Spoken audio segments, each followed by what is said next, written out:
Satideh Denise Gomez, and I have exciting interview segments and features inside the zone. For recording artists, you can sing? Well, Inside the Zone, second Thursdays at 7:30 p.m. is for you. Writers, share your story, no man, in From the Author's Zone on third Thursdays at 7:30 p.m. Male Zone has unbelievably juicy stories of love, heartbreak, and triumph. 7 p.m. has never been this good. On Mondays, it's news, talk, engaging features at 7 in the Monday Drive. And Center Stage has everyone talking on Thursdays. Be a part of the show. Email me insidethezone@gmail.com or call me 914-304-2592. I got a mortgage customized to fit me. Same day pre-approval on my loan. Wow! Lower mortgage payments, so I have money to do more of the things that matter. Happiness is owning my own crib. Take advantage of our same-day mortgage pre-approval plus customized financing of up to 100% and enjoy low monthly payments. Happiness is home. Own it with BMBS.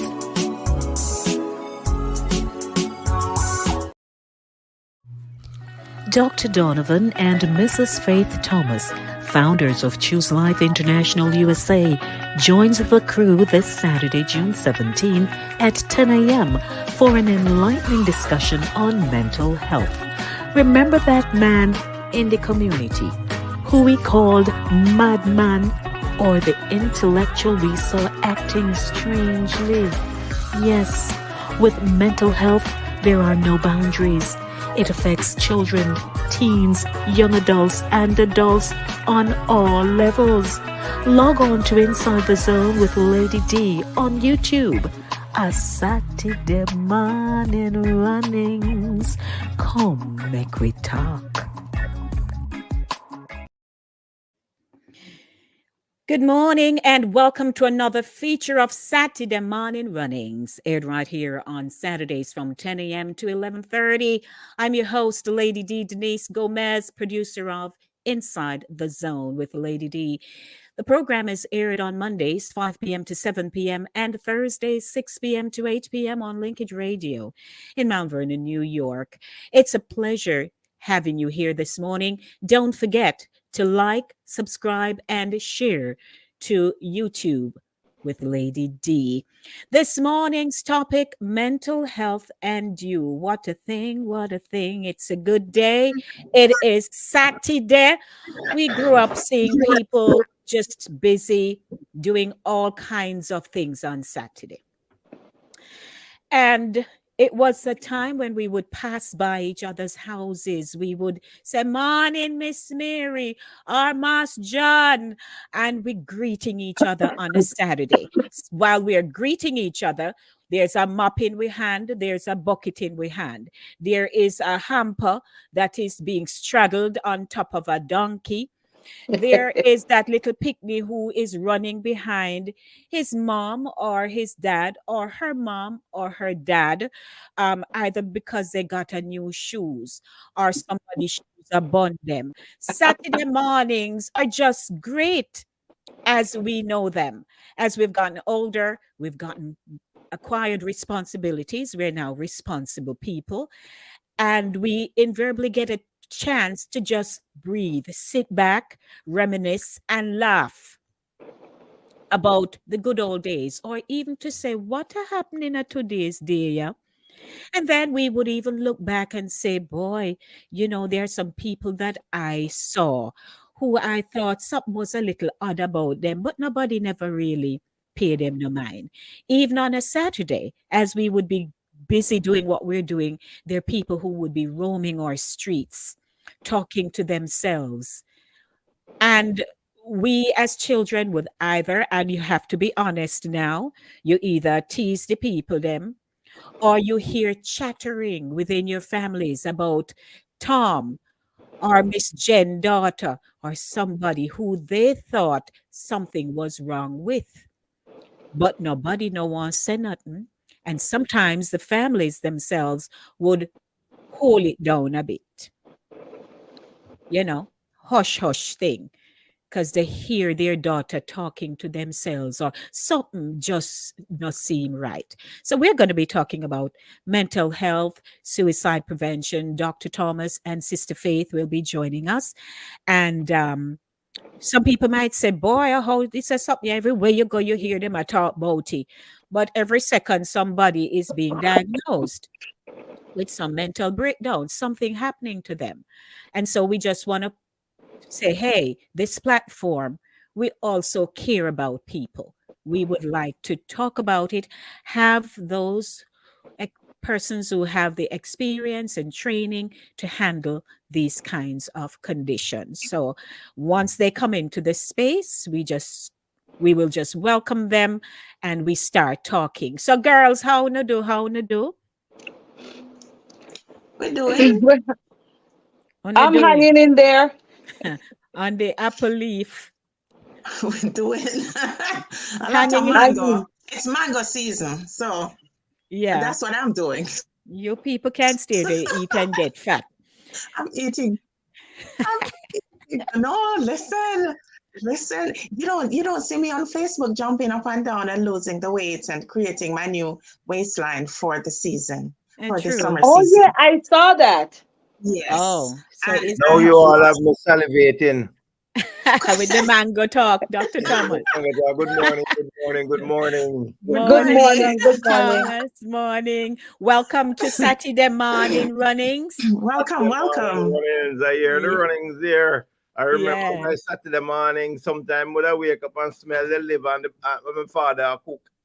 And it was Saturday morning runnings. Yes. Wow. What you eat your liver with? Say it again. What you would eat your liver with back in the day? Boiled banana. Not true. Yes, man. That's double iron right there. What? Double iron. That's why we're strong, sir. Yes. Iron on top of iron. Right. Yes. So it's so good to have you both here, Dr. Thomas and Sister Faith. I'd like to introduce you to Jackie Tyson and Shernette Mignot Brown. We're good friends. We know each other a long time. And in the absence of Maxine and Jennifer, they're not able to join us. But it's always the five of us doing what we do on a Saturday morning, dubbed Satideh Mawnin Runnings. And on this platform, we reminisce a lot about the days when we grew up, the situations we saw, the people or culture, etc. But we have also been discussing topical issues that affect people, because we know that while the laughter is good, people are experiencing some serious situations in their lives. Right. Absolutely. So we've done from health. Now you're here with the mental health aspect of it. We even teach people how to manage money and all kind of stuff. So it's been a quite a comprehensive program geared toward uplifting people. And in our congregation, we are on the theme of upliftment. So that's a good thing. I'd like you both now to introduce yourselves, because on this platform, we just talk. We don't have any script. Very unscripted. We just talk.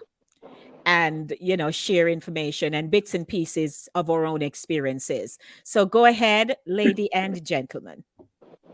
All right, great. It's good to be here with you all on the Saturday morning crew. Wow. Morning. I said Saturday morning. Yes. Oh, he wants you to do a little drawl there, Sister Faith. Morning. Morning. Mm-hmm. Yes, Saturday morning. Right. Let me say that how I grew up, my mother was always speaking proper English, and I was born in Pakistan. So it doesn't come very naturally. But when we moved to Bushy Park, I was so enamored with the patois that the church that I went to, I just started to talk it like it was going out to town. My mother was discombobulated to say the least. Yes, But yes. that is something that it patois coming like it's in the it's something is in the water or something. Somehow the way God rolled us out and made us, we just acquire the skills to to just utilize it on demand. So no matter how much, because a lot of us got pumped and primed and primed to not indulge in patois to any great degree. Particularly, if you're talking, my grandmother used to say, you must be able to deliver yourself, meaning you must be able to speak proper whenever it was required. Yes. But I find that patois is so relaxing. You don't have to fix your mouth any little way, it just come out. And depending on your neck of the woods, it have a little A dance little to it. different So flavor. I Yeah. want the thing nice, man. The thing nice. So Sister T, I want you to say you can dip in and out as you please. You hear? Cause Yes. we're gonna draw you out, Yeah, whether or not you wanna come out. Absolutely. Absolutely. So Oh, I am Faith Thomas, and I am originally from Kingston, Jamaica, and I am a psychologist. What else you want to know? That's good enough? Yeah, man, we can start off with that. Well, I would like to begin by declaring that we've been married for the last 37 years and we Oh, have that still sounds good. yes. been able to maintain each other's mental health. Wonderful. Balance, balance. Wonderful. Oh my goodness. Thank you. Thank you. Thank you both. Now, mental health, suicide prevention, that's an area that you have chosen and were, I don't know, how did you come about it again? It was some divine something and we don't remember. You know, when No. I served with Youth for Christ, I was doing a research on Jamaican teenagers at risk, the church's response. And I was very surprised that 1 in 4 of the Jamaican teenagers indicated that they have seriously thought about taking their own lives. That was some almost 30 years ago. I was doing that kind of research. That's a large number. Yeah. But interestingly, that is the rate that it is now in the world among teens. 1 in 4 have My thought about God. taking their own lives with Mhm. attempting to.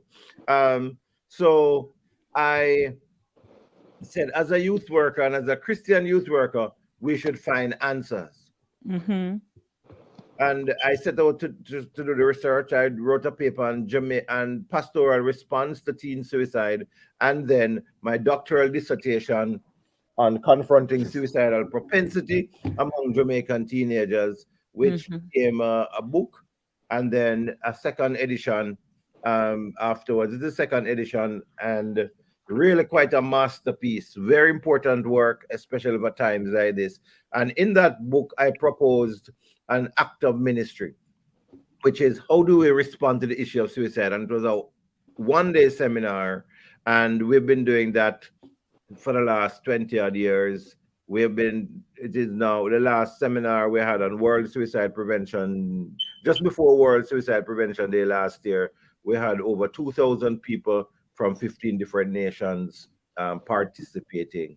So we believe God has called us to help to make a difference in the lives of people. So eventually, my wife and I, 15 years ago, started Choose Life International. And the focus of Choose Life International is suicide prevention.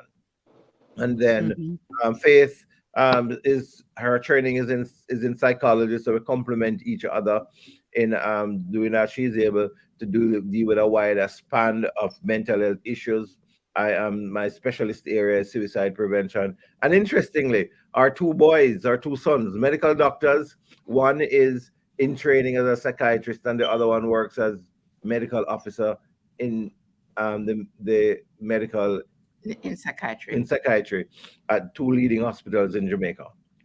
Congratulations. Very nice. Yeah. Your work precedes you. We thank you for all that you're doing. And even here now with the CLI USA, you have embarked on a new mission to spread that and to help to guide people and to connect them to get the help that they need. So we thank you.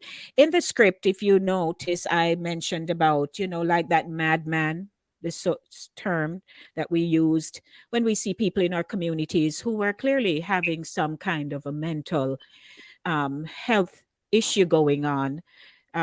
They were teased. Families didn't know how to address it. Sometimes they sent them away, or they were just left to roam the streets and were put out of their houses and all of that. Today, it may not be as prevalent in terms of people not trying to get help for their families, but it's still a hush hush topic that nobody wants to address. And we realize it has no boundaries. You're first a human being. So once you have some kind of encounter of some kind that has triggered you to be just depressed and so on, then clearly something is going to happen if you're not talking and trying to get help. And this is why we wanted to have you here. Unfortunately, we couldn't do it last month, but it's an ongoing challenge for many people. Oh, yes. Mm-hmm. Yes. So I think a brighter light is now being shone on the matter because, like you said, in the past, we would just, not we, but, well, people who have had challenges or who have fallen off the cliff, so to speak, they were just basically pronounced mad. And they would, I remember episodes of people just stripping and walking down the street. No, they call it streaking.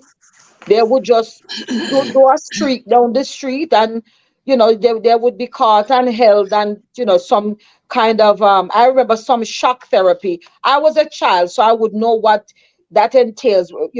Dr. Thomas probably, obviously I would think would be able to address that. But I remember in some cases, because we had somebody in the district who on occasion would do that. And it was always whispered that, oh, them I forgot Kara, got doctor, got shock her. So I don't know. And then she would be taken away and she would be gone for, maybe a week or two. And when she came back, she would be of sound mind for a while. And it was always whispered that is because she was getting shock therapy. But that wasn't a big, there wasn't a big, knowledge. There was no great knowledge about what that entailed. Right. So some people did get a little help, but some people just completely fell off and roamed the streets until God knows when, Yes. So Dr. Thomas, how would you like to, and Sister Faith, start our conversation now to share what people need to what we should observe first? Yeah, well, we want to be very clear that mental illness is illness like any other illness. It is not something that persons take on. People who have cancer and diabetes are treated differently from people who have mental health. So they are people too. They are valued. They are to be loved and appreciated and treated. And so so the stigma that is associated with it really needs to go. So the stigmatizing of not being able to say, oh, that's my uncle, that's my father, of not taking them for treatment, of labeling them, we want to ask us as a community to actually diminish that. We also want to say that treatment is available. And even as we talk about the work that we're doing here in the US, and I wish we had more time this morning, but it is a tight this morning. Yes.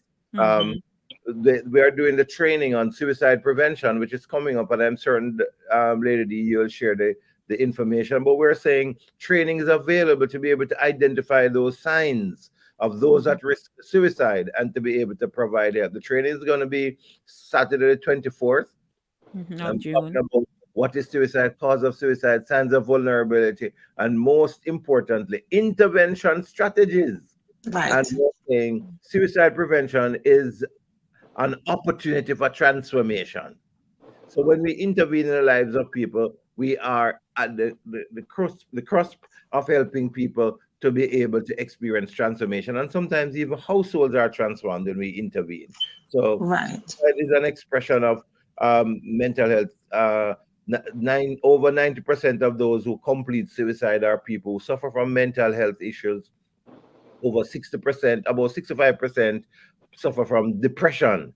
And we want to be able to intercept people before they make that final jump or they just pull the trigger. One of the things that I want to say is that mental health challenges are very pervasive. In fact, in Jamaica, there was a research done that said about 60% of the population have mental health challenges. And sometimes we don't recognize it, because when you have irrational thinking and you are full of a lot of worry and anxiety, when you feel sad and you don't want to come out of bed, all of those things are also signs that someone is having a mental health challenge. So it might not be as crucial as eating out of the garbage pan, but in ways in which you are not able to handle the stresses of everyday life, those are also mental health challenges. So what we want to normalize is that all of us struggle at some point or the other with some kind of mental health challenge. All of us. That doesn't mean that all of us need medication. It doesn't mean that all of us need, professional counseling. But what it does mean that all of us struggle at some point and we need to talk to somebody. Because sometimes that's where it starts. Just talking to somebody about what you're going through. Stop pretending that you're perfect and sharing what is happening. And sometimes just talking to a friend or a relative helps to Can relieve change things. that kind of stress that you're going through so it doesn't become worse. So all of us need to be at that place where we're willing to talk about what it is that is bothering us. But Sister, in our culture, most of us weren't taught to share. That's true. And that is so true. We have to break that mold. And especially persons who are in the church. If you're going through certain issues, don't talk about it. Just pray. Right. What I would say.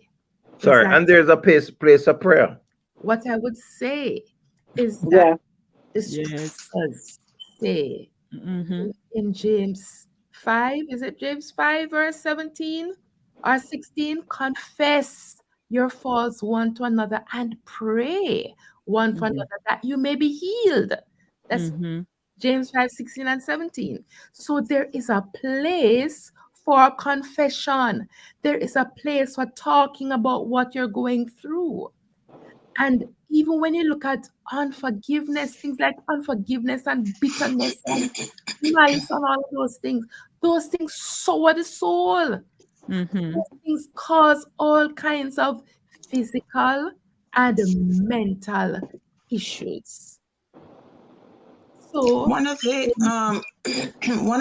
earliest parts of intervention is recognizing too, right in your own household, it can begin, and knowing the correct questions to ask. One of the things that I'm learning in school right now, because right now I'm doing psych mental health in my program, and one of the things is to be direct, ask a direct question. If you see anything that looks suspicious, ask, are you thinking of killing yourself or others? Absolutely. Straight question. You have to, and even in our exams, if we don't answer that question that way, of course, you're going to get it wrong. It can't be mild with it. It has to be direct and forward. Are you thinking of killing yourself or others? Absolutely, Jackie. And Jackie, those are some of the things that we're going to be dealing with in the training seminar on Saturday, the 24th. And we want to encourage people to register. Lady D, is it going to be streamed, or can people like me participate outside? It's going to be streamed too. There's a registration, but you can reach out to us. Is this the Jackie Tyson? Are you in Jamaica? No, actually, I know that Jackie Tyson that you're talking about. This is a different Jackie Tyson. Yes. That Jackie and I, we used to model together, but that time they would know me as Francis. Okay, all right, good. So it is June 24th. It's going to be Yes. streamed. In fact, we are linking with the street pastors in Jamaica, and we are coming to you live from New Testament Temple Church of God at on C3350 Seymour. Seymour Avenue in the Bronx, Mm-hmm. New York. What is suicide? Cause of suicide, signs of vulnerability, intervention strategies, and what to do with somebody with suicidal, and what to do when somebody has died by suicide. That's the kind of outline we're dealing with. Yeah, how they Mm-hmm. deal with that grief. So back to what you're saying, Jackie. It is important to ask the question, and sometimes Yes. people don't want to ask the question because they're afraid Right. that they may put that desire in the person's mind. But what asking the question does is Mm-hmm. shows to the person that you are aware that something is Something wrong, is wrong. and Exactly. it's Thank you. time to talk Yeah, about. I mentioned that, because even before I started learning about this, I've had to ask that question. I asked that question to my own son before, Mm-hmm. Yes. because he used to be bullied at school to the point where he had to get counseling for 2 years. Yes. And Yes. it yes. was during that time, that I saw certain behaviors and I was not sure what was going on. Then I was really busy working 2 jobs and I barely had time to scratch my head. But I knew that, I had to save my son if something is going to happen. And I did ask him the question directly. And he said, "No, Mom." He said, "You taught me better." But that was then. Now, years later, is when he told me that he actually considered it. Mm-hmm. Yes. And it's a part So of the I think problem. that early intervention, just by asking that question and start sitting down and having a conversation and talking and then doing a little bonding, we go out and we talk and we show him a different side of life, so how, life can be happy and regardless of what people say or do to you. I think that helped. And today, hopefully he'll take that throughout his lifetime and he's healthy now. Thank God. Awesome. Yeah. And what is important is that you sensed that something was wrong and you opened up that conversation, which is very, very important. And what is also important is that sometimes there are some children who will say to their parent, "I am thinking of killing myself." Yeah. And sometimes parents feel that the thing to do is to not take it seriously and to tell them to go ahead and try, or go ahead Mm-hmm. and Yes. Yes. That's in reactive mode. Mm-hmm. Sorry, I'm gonna run. You can stay with you a little longer. Okay, that's fine, But I'm Dr. going Tom. to run. Thanks for having us. Yeah. All right. All God righty. bless you. Take Thank care. you. Bless you. Bye bye. Yes, Sister Faith. so And so think go ahead. yeah, what I was saying is that in saying to the parents, saying to the child, go ahead, okay, go, whatever. We have found that where that has occurred, there are times when the child has gone ahead. And for Yes. some persons, and for other persons, the child ends up in hospital. And I'm thinking about a particular case where the mother, she was traumatized because she didn't know that the child would do it. Mm-hmm. So we can't. That's not a response that is helpful. A response Yes. like what you gave, Jackie. Let's talk about it. Let's talk about it. Mm-hmm. But Sister Faith, do you think it's? I mean, I'm thinking that there must be more than one ways to approach it.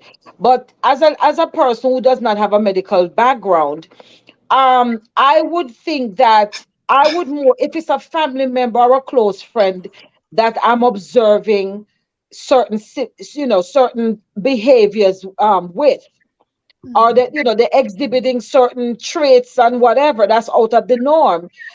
I would not ask them flat out, are you thinking of hurting yourself? I would like do a roundabout type answer, question, because I would be of the impression that they would not tell me the truth, possibly. It You depends know on what the I mean? person too. What's What that, Jack? what This is happens is Faith that answer. This is yes, a Faith. what happens is that the possibility exists that they may not speak the truth, which is what Right. happened with Jackie. But Right. what it does is show to the person that you are concerned about what is happening, that something seems to be out of sync. You seem to be, sorry, sleeping too much or withdrawn or, any of these kinds of Disheveled clothing, not clean. things. Yes, Mhm. you're not giving, but Yes. suppose is that something seems to be out. And so the person recognizes that you are concerned. So even if they don't want to tell you the truth, that they are struggling with suicidal thoughts, what Mhm. says to them, here is someone that is concerned about me. So Mhm. that is why you want to just open up and say, Mhm. this is, ask the question. You're not saying to them, you look suicidal. What you're Right. saying, Mhm. are you struggling with Mhm. thoughts about taking your own life or hurting Yes. yourself? Because you don't have Mhm. to go and say taking your own life. "Ah, that's but Yeah. you And Right. us already our culture. That's how we approach. you Yeah. Yeah, know, but then Right. also the other thing is that depending on the individual asking the question, you might not be fully prepared for the answer. Because if somebody were to say to you, yes, I'm thinking about it, then you would be shocked to your shoes. You would probably don't know what to say after that. Mhm. And But that's I not think good either, I would imagine. Right. true. that True. Yeah, is true. True. However, we can say, well, let me find help for you. Okay, right. let me find help.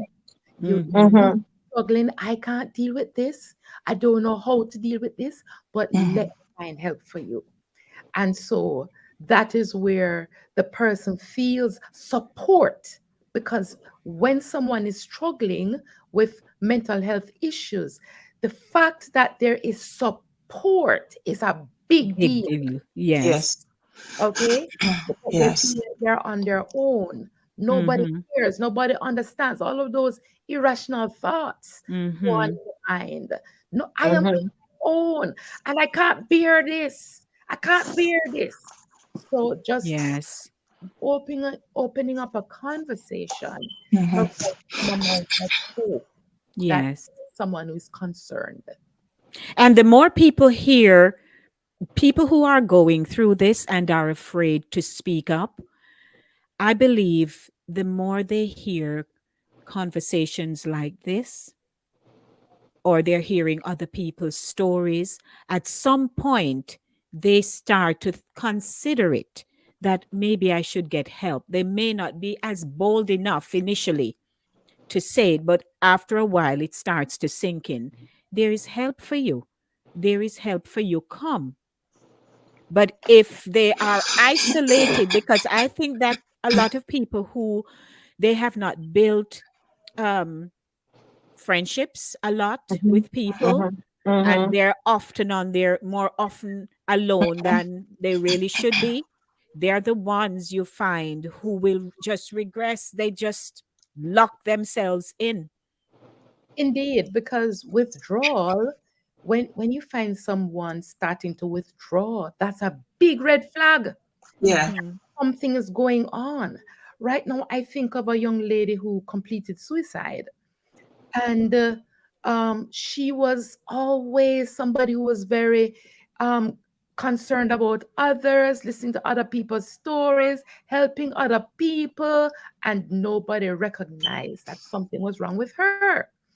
But there were Mm. some signs, because when she finally completed suicide, not even her family had recognized that there were some signs that something was wrong. But there were some signs. One is that she started to withdraw.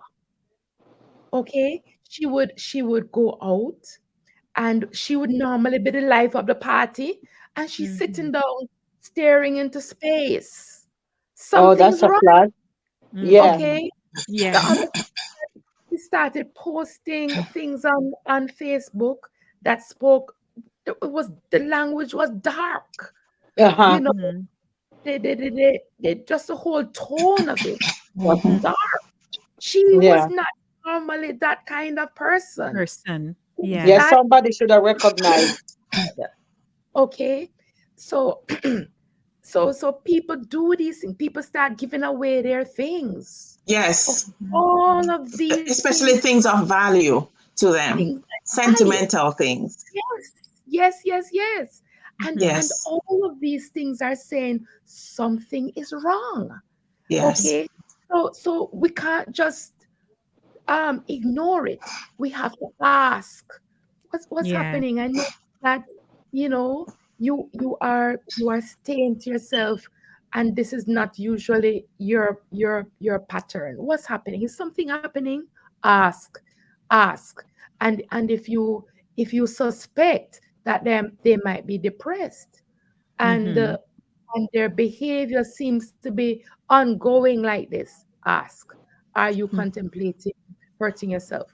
The other red flag, that is a red flag that we don't recognize, is when this person who has been in this state of depression suddenly, without any intervention, they get happy, they're excited, they just look like everything is okay.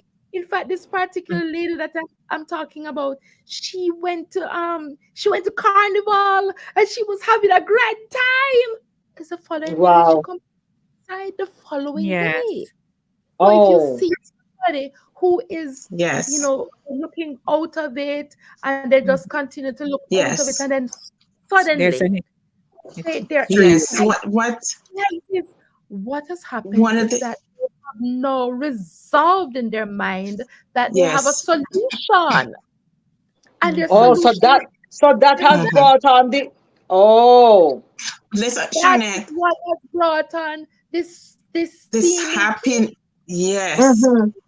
this yeah, this this this relaxation, as if everything is okay, because they are right. no longer in the zone of turbulence of should I, shouldn't I, what's going to happen Yes. if I do it. Now Yeah. They are they settled. have made up. Yes, Yes. we have made that, because what we also learn in school is that it's not the person who you see is completely withdrawn and depressed, or so it's not then that they commit the act. They complete the suicide when they're well, even people who are on medication. When When they they're seem well, that's the time you need to watch them even more. when they have the energy to do it. Yeah, because now they have the energy to do it. Yeah, that's Yeah. it. So let's hop on over. Thank you so much, Sister Faith. You are really bringing us some solid Yes, pointers here this morning. absolutely, Mental absolutely. health. Mental health, that's our topic this morning. And our guest, Dr. Donovan, and Sister Faith. Dr. Donovan made his brief appearance, but he had to move on to other things. Sister Faith is here with us. And just want to pop in some of our viewers and their comments. Christine says, morning all. As a clinical worker, I work with students who have suicidal ideas. My best friend in Jamaica killed himself at 20 and always said he would do so. I got in SW to address, Social work. social worker to address this. Then Herman says, some persons do not trust anyone that much to tell them about the things they're going through. So they'd rather keep these things to themselves, which is so sad. Morning, Sani. Sania says they don't always withdraw. Some overdo being happy to mask their true emotions, always smiling and happy. A colleague did this then. That's right. And That's Herman right. also says, while these conversations are going on, I believe diplomacy should be the hallmark just to ensure the maximum information is gleaned. Okay. All Yes. righty. So Thank yes. you. Yeah. Great comments. Thank you so much. Diplomacy needs to be the hallmark. I agree. And you can show concern in a diplomatic way because it's not. So you're thinking of killing yourself? It is a calm, kind, caring voice that Mhm. says, I am concerned. I notice that you don't seem to be yourself. I notice XYZ based on what you're observing.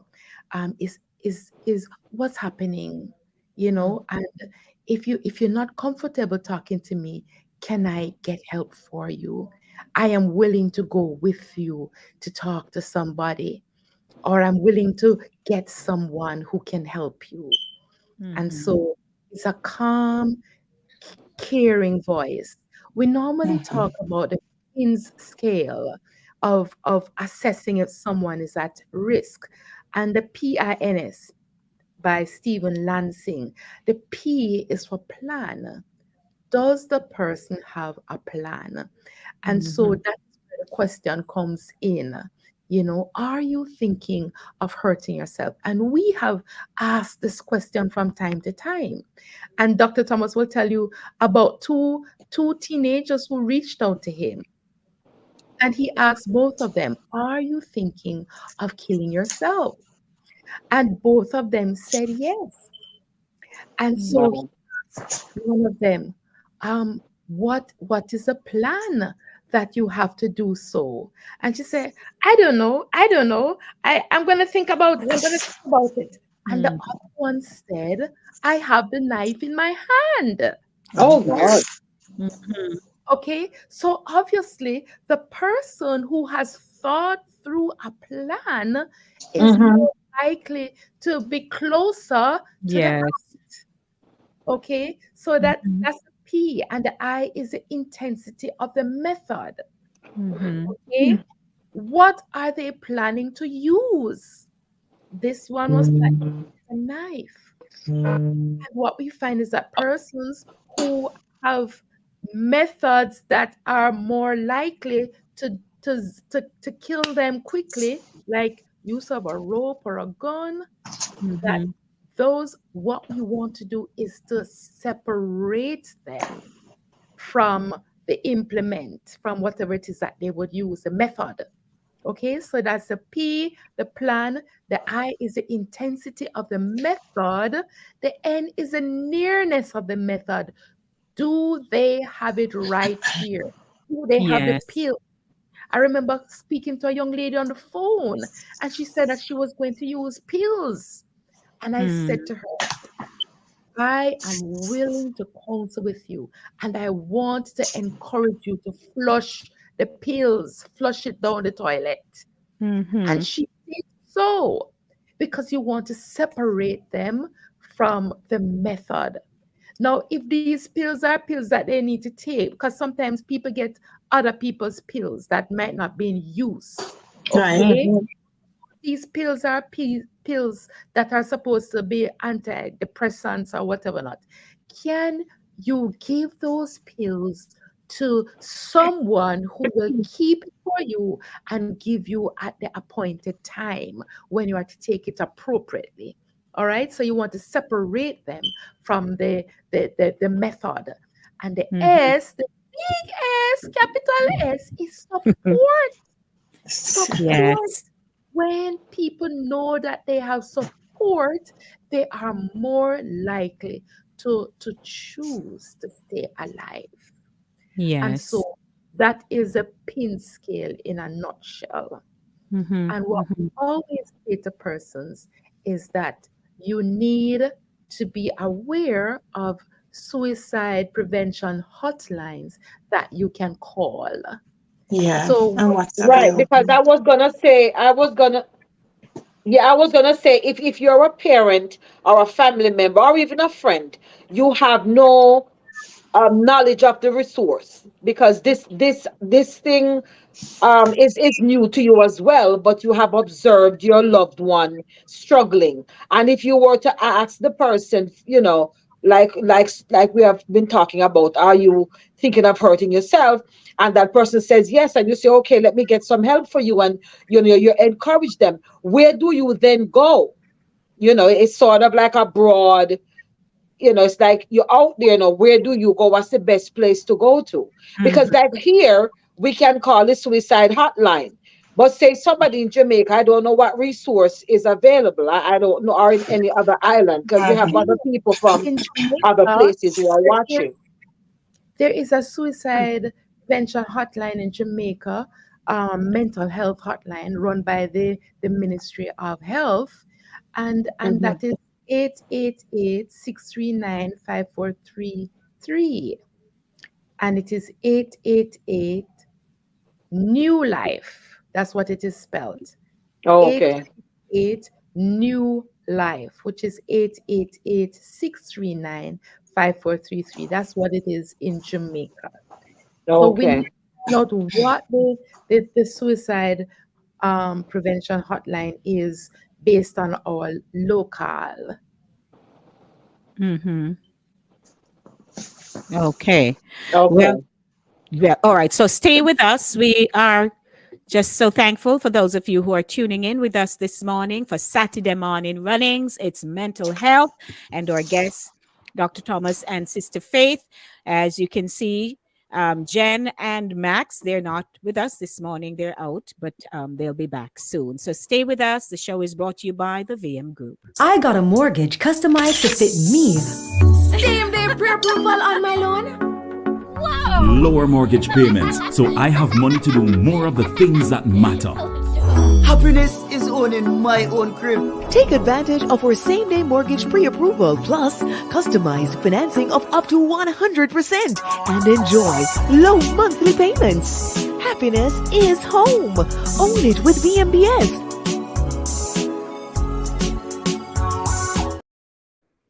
Welcome back. Now, I know you have been making notes, and there are comments that people have posted, which Sister Faith has responded to. And you know something,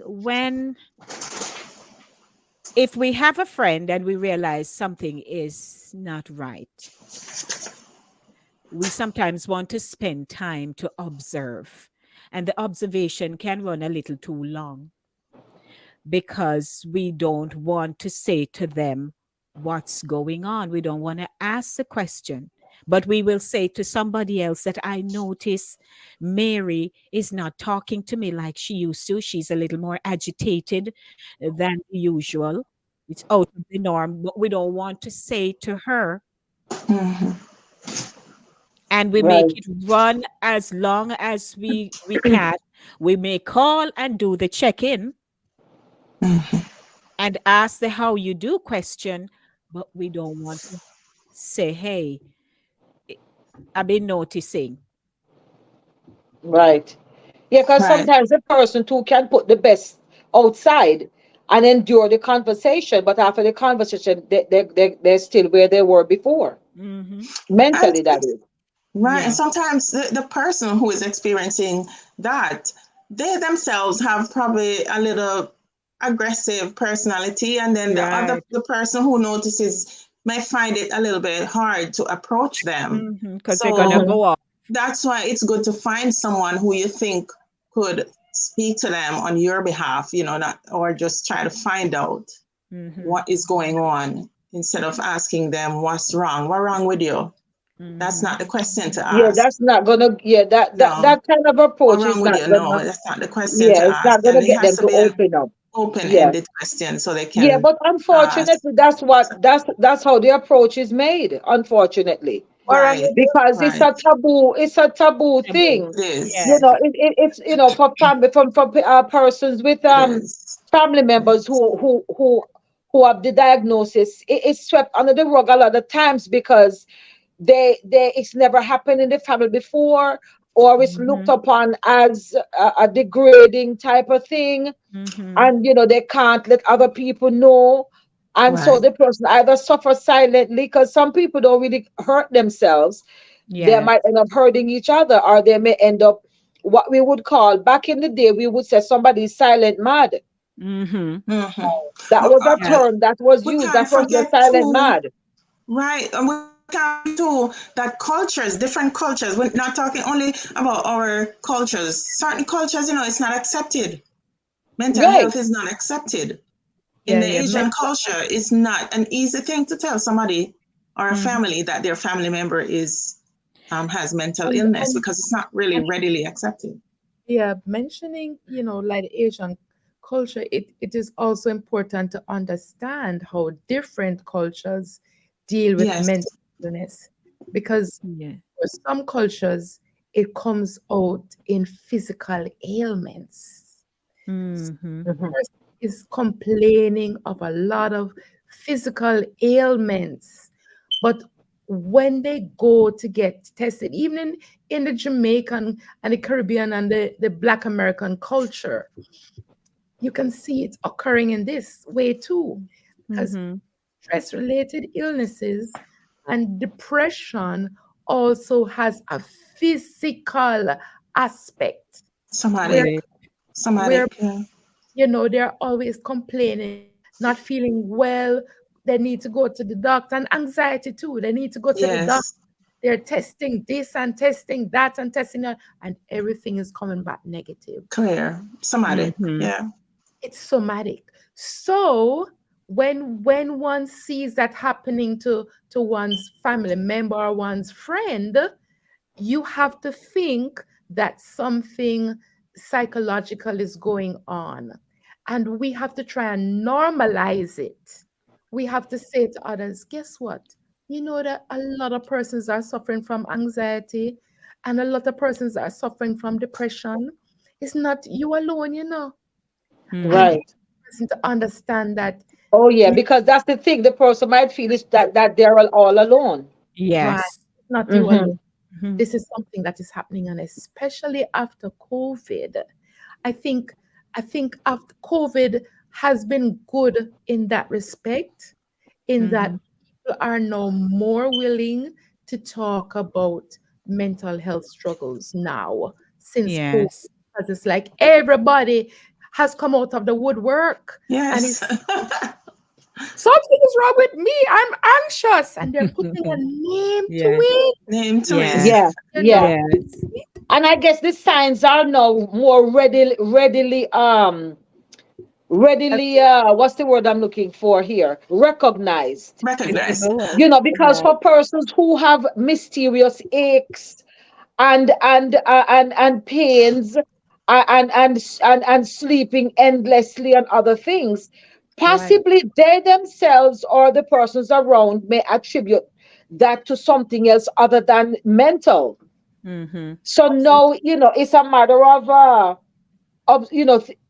thinking about it along the lines of something mental, Right. because I know we also see, speaking doctor, about the COVID thing. We see that it's a wide cross section of population. The age, it's not really an age thing. No, it's Exactly. across the board. You have younger persons, Yes. middle age, older persons who Mm-hmm. have suffered or are suffering from that. It was Mm-hmm. just last week that my mother, my sister, and I were talking, and I asked my mother about a family she mentioned from our district. And I remember a young lady used to go to school with us, all age school, when we were living in Freehill. And I asked her, if she knew anything of her, what happened to her. But what I remember, and even though I was young, people used to tease her and they used to chase her and they would run her down to the house and they would tickle her and they would stick her on her side and stuff like that. And I used to stand up and say, I felt so sorry for her. I did Mm-hmm. not know at the time, because of course I was a young girl. I did not know at the time that she had a mental illness. I knew something was different about her. And she would be like a kid. She's a big girl, but she's like a kid, like a Yes. 5-year-old, laughing, Mm-hmm. and everybody would tease her. And I said, no, when I grew up and I started to understand mental illness, and I said that was what she had. And all these people used to tease her and stick her in her belly and stuff like that. And I Mm-hmm. said to my mother, I am sure that some of those men molested her. Oh absolutely. Mm-hmm. God. I am sure now that I think back, I am sure. that she's been molested. But in addition to that, what also has happened is if someone in the family, say 2 generations or 3, yes, had a mental illness, it is more sometimes likely. family members will observe it being demonstrated in somebody in the family generations later. And they may talk to themselves among themselves about it and say, why is it that Mary looked like how Joyce used to behave? Right. But they don't. You're right. They don't deal with it. Yeah, and it is so important for us to recognize when we see signs that are not healthy in our family members to try and get help for the persons. You know, we are no longer in those dark ages where people don't talk about these things, or where they just send them to a Bellevue or a mental health institution. In fact, those mental health institutions are no longer just having them as a population to stay there. Right. The way of dealing with these situations now is to help them resolve it within the family and get within and their communities. Yes. The family and the community. I saw a question whether mental health issues are hereditary. Sometimes they are. Some, yes. Sometimes they are. And sometimes it is because dysfunction that might be in the family not only affects one person, but it affects other members of the family. And the dysfunction in the family might have it might be expressed in different ways with different members of the family. So one person might deal with dysfunction in the family by acting out in school. Okay. So they can't get along with anybody. They're always fighting and all of that. And everybody is quick to label, something is wrong with this one. Okay? Right.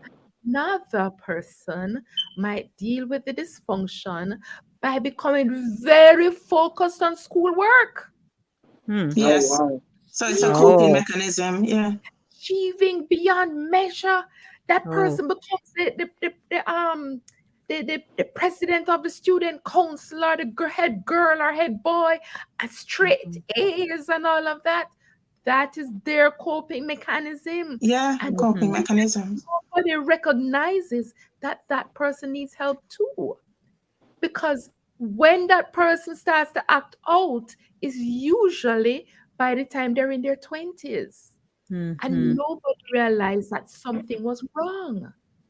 So different persons deal with their dysfunction in the family in different ways. Some persons who just act out in what we call crazy, but they are all dealing with the dysfunction in different ways.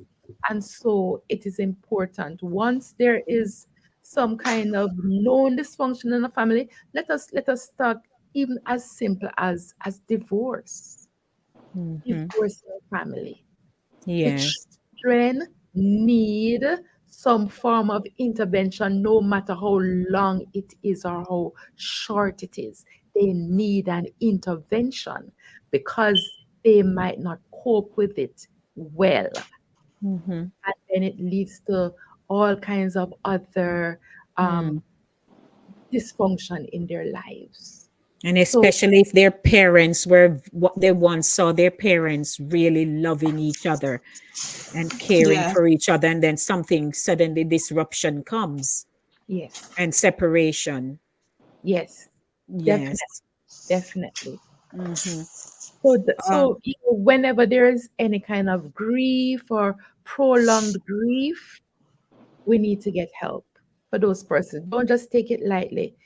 Somebody, your grandmother might have died, and for one child, you know, she loved grandma and that was okay, and she made peace with that, and she has healthy grief, while another child might be totally in Torn. grief and depressed and can't come out of bed and all of those things. Don't just say, so what? Grandma dead. So life goes on, life goes on. No, you need to talk with that person, and that person might need grief counseling. May I also say something? A part of the observation is you may see scratches and a few bruises. Some may look like they have been healing. Some may look new on a person's body, especially the hands or parts of the face. Those are signs of body dysmorphic. Yeah, body dysmorphic, Self-harm.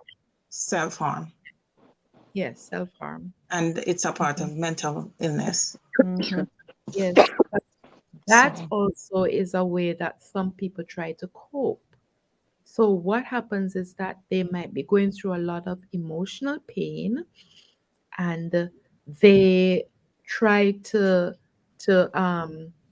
distract. It's like a distract distortion. themselves, Yeah. right? Distract themselves by cutting or burning, so that To divert the pain somewhere else. physical, so that they are not concentrating on what is going on mentally and emotionally. Yes. And that needs help. Yes. So, Sister Faith, what would your appeal be? Well, basically, I would say we have to be our brother's keeper. We have to observe each other. We have to recognize, first of all, if something is wrong within ourselves. Say, I need to get help. I need to talk to someone. I need to reach out. And there are other persons who might be going through what I am going through. Secondly, see that in your family. Do not be afraid to ask the person in a gentle, kind way. Are you okay? What is happening? I notice XYZ. What is happening? And if they tell you no, nothing is wrong, you can say, okay, if if you feel a particular way, I am willing to talk with you. Or let us go and talk to pastor. Or let us go and talk to a friend of mine who is a counselor. Or let us go and just talk with somebody. Sometimes don't even use the word counseling. Or let me and you go to the spa. Let us go to the spa. Let us go have breakfast. Yes. You know what I mean? And just sit down and talk. And sometimes Right. in just sit down and talk without using the word counseling, the person is willing to talk about what is happening. And True. calm. Right. Yeah. Let us see that outlet. Yeah. Right. And remember, you see somebody shopping excessively, it's also part of mental illness. If you see somebody, you go in their house, you cannot find a little space to walk, hoarding. Oh yeah. That's mental That illness. hoarding. So it's not the hoarding. traditional stuff Yes. that we see people stop and they scratch, which is the positive signs of schizophrenia and stuff like that. Mental illness come in different forms. So you look out not just for those things that we recognize and say, oh, I'm a madman. No, mental illness is anybody. Yes. And here abuse is a mental disorder based on the question that is there. Yes. Yes. Substance abuse is a mental disorder. Absolutely. And the diagnostic and statistical manual of mental Yeah, disorder. the DSM-5. The DSM-5. Yeah. Yes. So get help. Get help. Do not be afraid to reach out for help. There are more persons who have issues than you realize. You are not alone. Reach out for help and get help for your child or your family member. Get help. All for yourself. Yeah, don't distance yourself. Be there. Be present. Yes. Be present. It's not the time for you to. It might upset you because, you know, sometimes they might be living with you and you might get upset because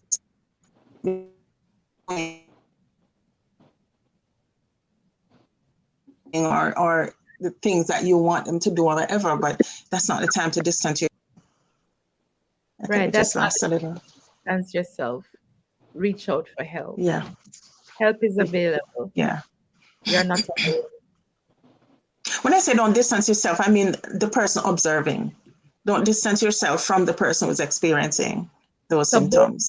Don't withdraw Yes. if you are having a problem, and don't withdraw from others who you see are having a problem, because they need support. Absolutely. And support means love and care. Absolutely. May I also mention too, we need to be close to our mothers, the pregnant mothers who just have their babies. Yes. They don't get the amount of support that they really need. I'm seeing that even more. I've heard 2 stories this week about mothers who just have their babies recently, and next thing you know, them dead. You know? The mothers die? Yes, because of depression, postpartum depression for one, and other illnesses may have complicated that too. But the thing is, be there for the mothers. I remember when, people back then, way back when we were kids and we see somebody had a baby, different people from the community would come in at different times. So help to visit that person, or just to check up on them, or to see if they need help with the baby, washing nappy and stuff like that. Yeah, Because a relative, I've observed that even for my own self.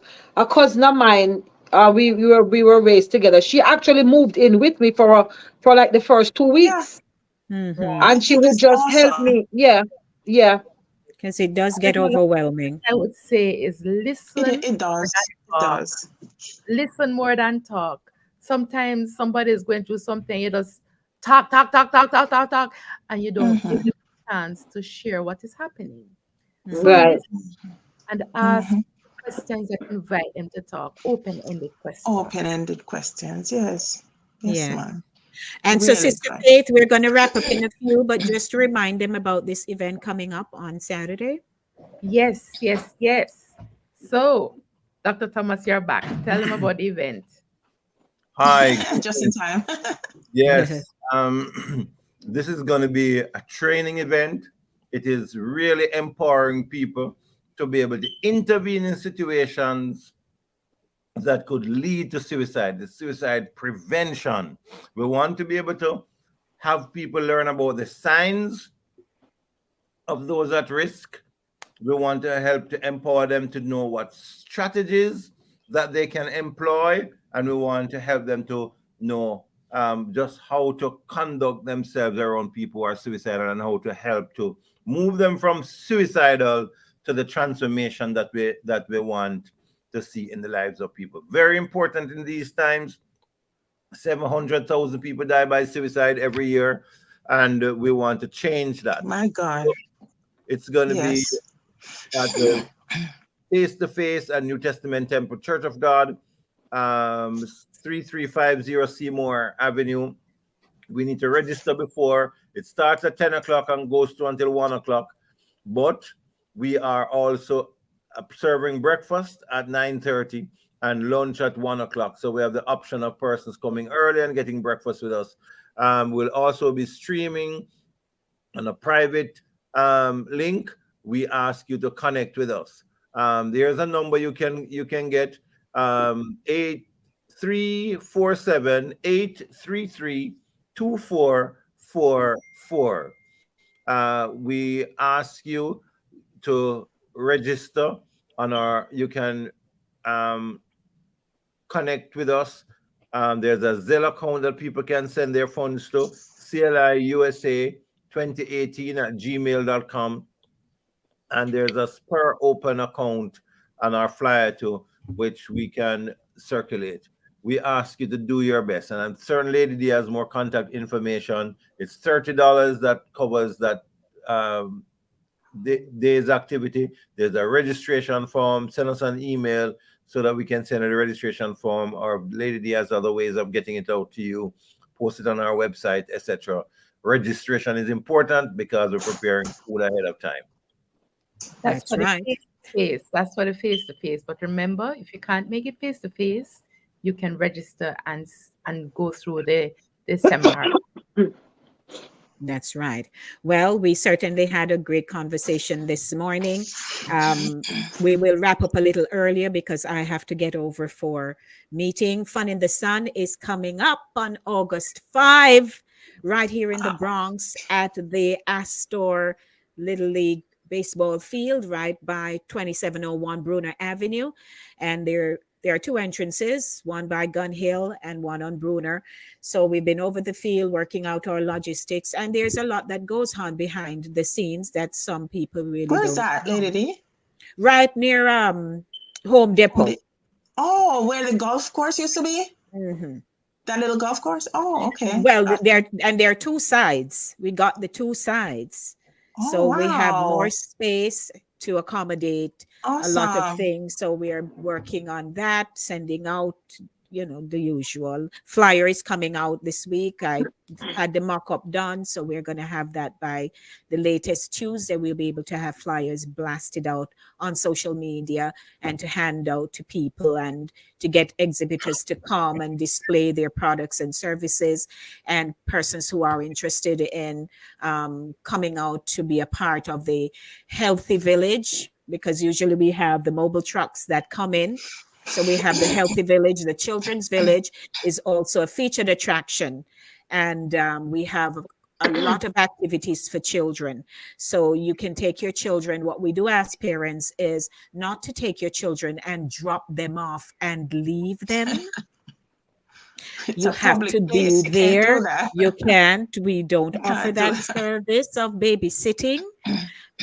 But it's a fun-filled day for everyone, and performances, both youth, children, adults, and or featured performers. So once I have the flyer out, I know who they are already. The mock-up is done, but get ready because it's going to be a great, great event. We started here in the Bronx in 2013. Believe it or not. And when we started it, we were very ambitious and we were hosting it as a 3-day event. So we started Friday evening, Saturday, Sunday, and I'm telling you, one year I was so burnt out.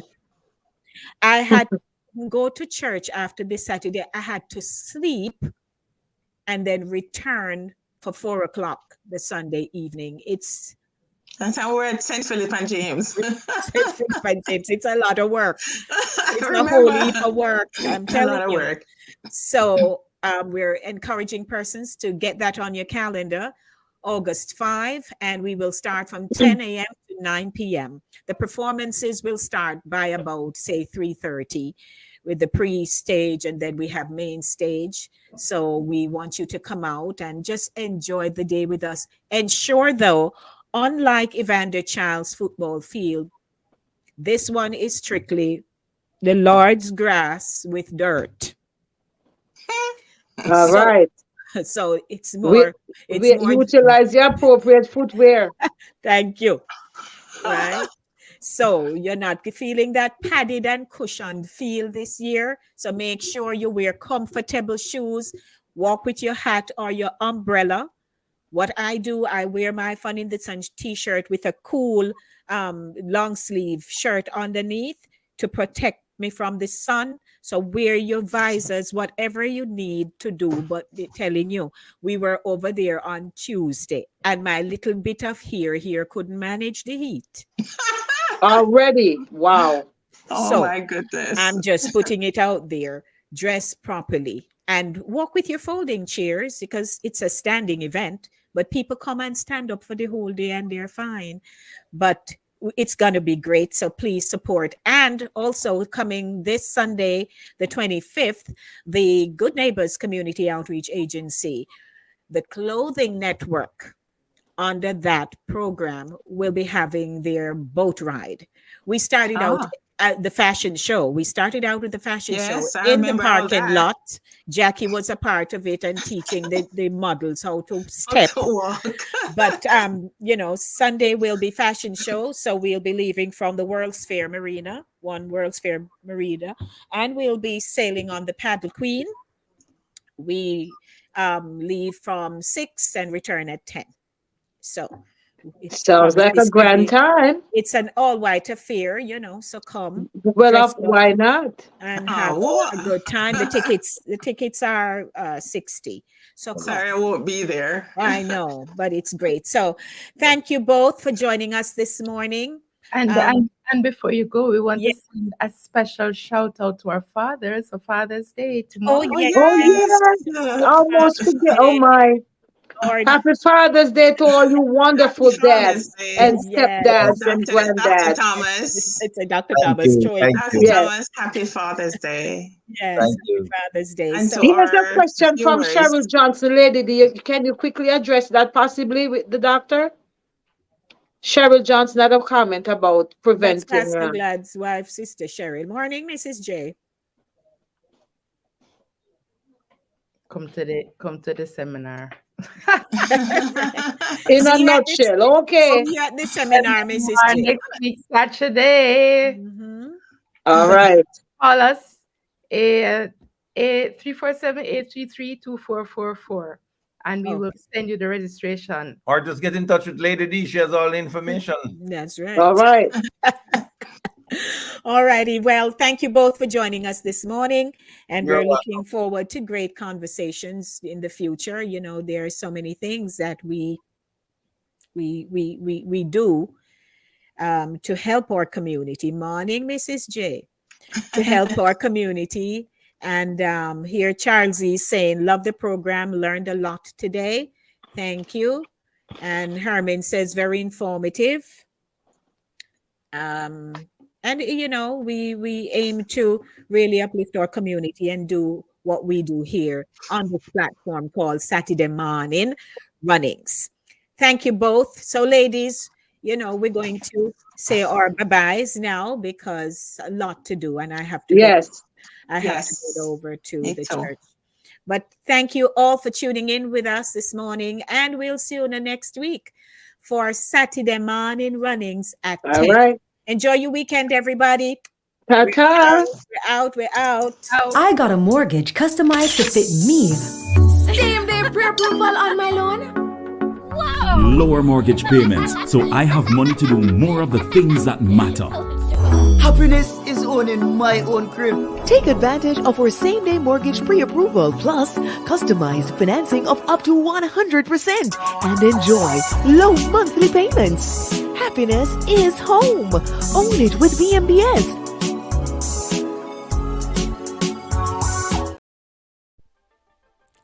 Hi, I'm Lady D Denise Gomez, and I have exciting interview segments and features inside the zone. For recording artists, you can sing. Well, Inside the Zone, second Thursdays at 7:30 p.m. is for you. Writers, share your story, no man, in From the Author Zone on third Thursdays at 7:30 p.m. Male Zone has unbelievably juicy stories of love, heartbreak, and triumph. 7 p.m. has never been this good. On Mondays, it's news, talk, engaging features at 7 in the Monday Drive. And Center Stage has everyone talking on Thursdays. Be a part of the show. Email me insidethezone@gmail.com or call me 914-304-2599.